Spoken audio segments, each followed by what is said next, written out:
हमें क्या नहीं लेना है? अपनी समझ। अपनी समझ का सहारा हमें नहीं लेना है।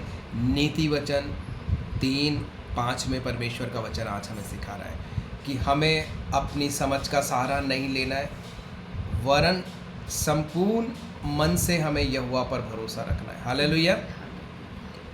उसी को स्मरण करके सब काम करना, तब वह तेरे लिए सीधा मार्ग निकालेगा।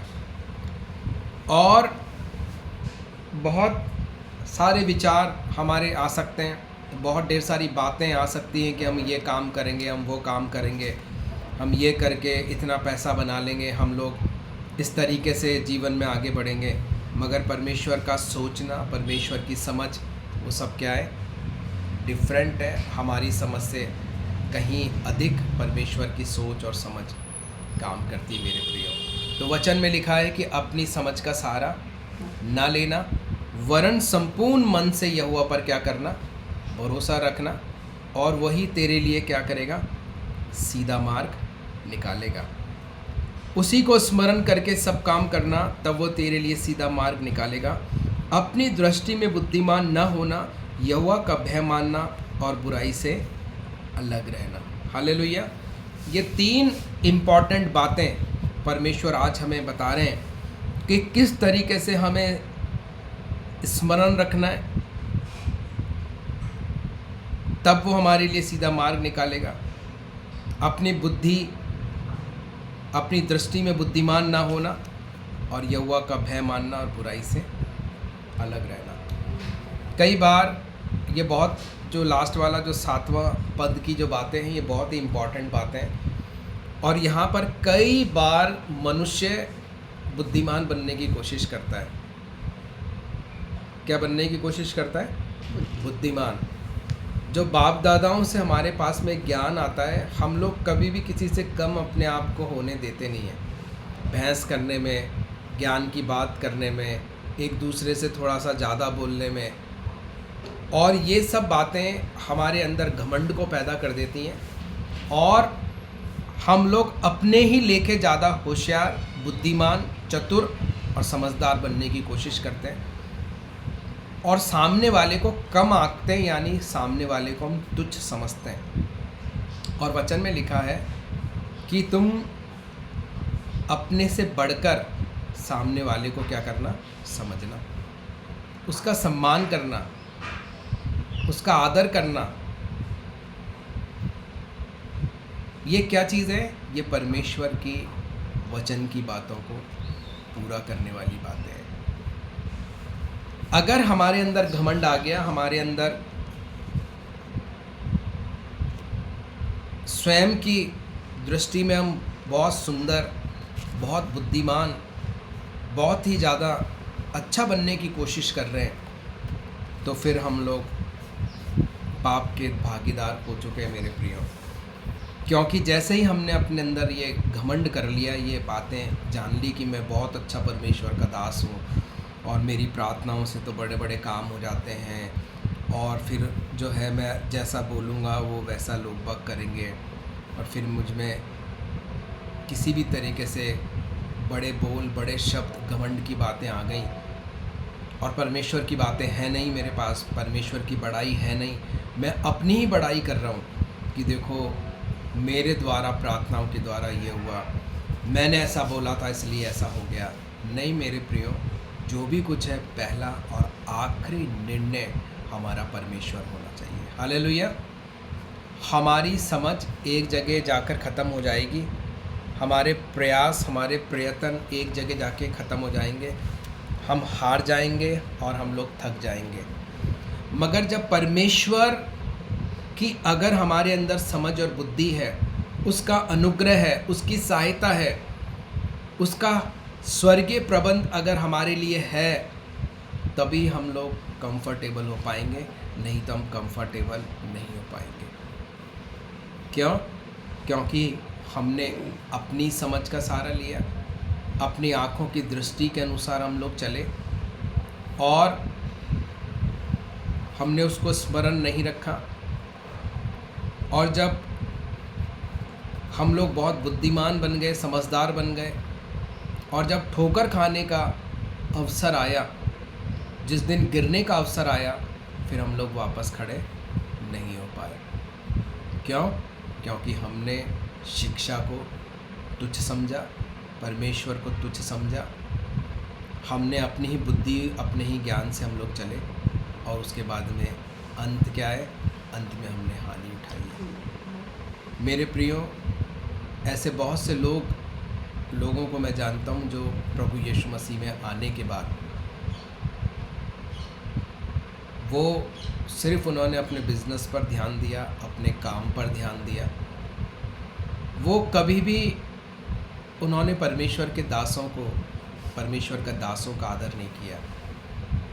जब भी कोई परमेश्वर का दास उनके पास में जाता मिलने के लिए, विज़िट करने के लिए, वो तुच्छ समझते और ये कहते हैं कि ये दान लेने के लिए आया है, पैसे लेने के लिए आया, और उसको वो तुच्छ समझते थे। मगर परिस्थितियाँ एक जैसी नहीं रहती हैं और उन पर समस्याएं आई, संकट आए। उन्हीं के ही परिवार के द्वारा, घर के लोगों के द्वारा उन्होंने एक बड़ी हानि उठाई और जो बिज़नेस था, जो नाम था, वो सब कुछ ख़त्म हो गया और अशांति आ गई, बीमारियां आ गई, समस्याएं आ गई।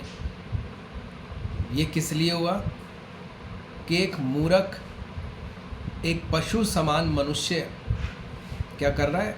बुद्धिमान बन रहा है, चतुर बन रहा है, घमंड आ गया, अहंकार आ गया और वो ये भूल गया कि परमेश्वर ने मुझे सांसें दे रखी हैं।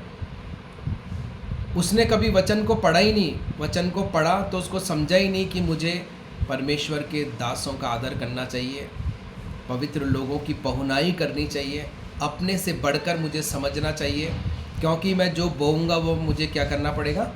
काटना पड़ेगा। मैं कुछ भी बोऊंगा, चाहे से मैं निरादर बोया करूंगा तो मुझे निरादर ही काटना पड़ेगा। इसलिए मेरे प्रियो, वचन आज हमें यही सिखाता है कि हमें किसी भी तरीके से अपनी समझ का सहारा नहीं लेना है। हमें संपूर्ण मन से यहोवा पर भरोसा रखना है। अगर हम कोई काम भी करना चाह रहे हैं तो हमें बार बार परमेश्वर से विनती, प्रार्थना, निवेदन करनी है कि परमेश्वर प्लीज़ ये मेरे निर्णय ना हो पिता, मुझे इस निर्णय में तेरी मर्ज़ी, तेरी इच्छा चाहिए, तेरी मोहर चाहिए, हाँ और आमीन में, कि परमेश्वर मैं ये काम करूं। पवित्र आत्मा मेरी अगुवाई करो, मुझे क्या काम करना चाहिए, मुझे कैसे चलना चाहिए। तो मेरे प्रियो, परमेश्वर हमारे लिए सीधा मार्ग निकालेगा। हमें ज़्यादा बुद्धिमान और चतुर होने की ज़रूरत नहीं है। हमें बड़ी दीनता और नम्रता से परमेश्वर की हुजूरी में चलते रहना है कि वो सही समय आने पर हमें बढ़ाए। परमेश्वर आप सबको इन वचनों के द्वारा आज की सुंदर सुबह आशीष दे कि हम लोग कैसे परमेश्वर की इन आज्ञाओं को पढ़ते हुए, सुनते हुए, मानते हुए अपने जीवन में लागू करें और हम परमेश्वर से उन आशीषों को प्राप्त करें जिसका भागीदार होने के लिए उसने हमें यीशु मसीह में अपना बेटा और बेटी बना लिया। हालेलुया। ये ध्यान रखना कि हम लोग आशीषित हो चुके हैं, हम लोग धर्मी हैं, हमारा उद्धार और छुटकारा हो चुका है, हम पर दंड की आज्ञा नहीं है और हम जो काम करेंगे हम 100% उसमें से आशीषों को लेंगे। मगर हमें क्या करना है? हमें रोज़ और रोज़ और रोज़ परमेश्वर की हुजूरी में ज़्यादा से ज़्यादा समय बिताना है कि सही समय आने पर परमेश्वर हमें क्या करें? बढ़ाए, हमारा मार्गदर्शन करें। विश्वास के संग कदम उठाइए। परमेश्वर आपके साथ में है, वो आपको अकेला नहीं छोड़ेगा, त्यागेगा नहीं, धोखा नहीं देगा। वो आपको अपने दाहिने हाथ से हर समय संभाले रहेगा, आपकी अगुवाई करेगा। परमेश्वर आप सबको स्वर्ग से आशीष दे। प्रभु यीशु के नाम से मैं भी आप सबको आशीष देता हूँ। एक छोटी सी प्रार्थना करेंगे। परमेश्वर पिता, मेरे सब बहन भाइयों को मैं यीशु के नाम में आशीष देता हूँ। पापा, आज की सुंदर सुबह में जो वचन आपने हमें दिया है प्रभु, हम उसके लिए आपके बड़े आभारी हैं, आपके धन्यवादित हैं कि प्रभु हम अपनी समझ का सहारा ना लें, बल्कि हम आप पर विश्वास करें, संपूर्ण रूप से हम आपको स्मरण रखें पिता।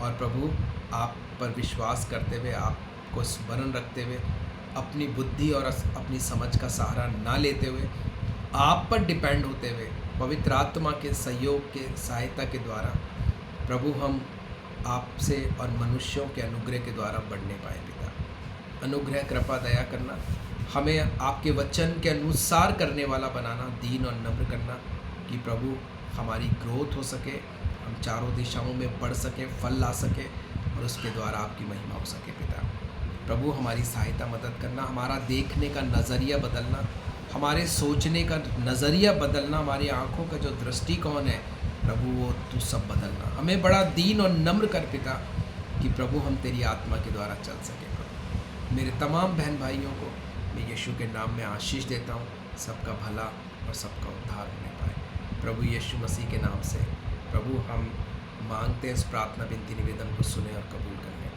आमीन, आमीन और आमीन। परमेश्वर आप सबको स्वर्ग से आशीष दे और आप सबका भला और उद्धार होने पाए। यीशु के नाम से मैं भी आप सबको आशीष देता हूँ।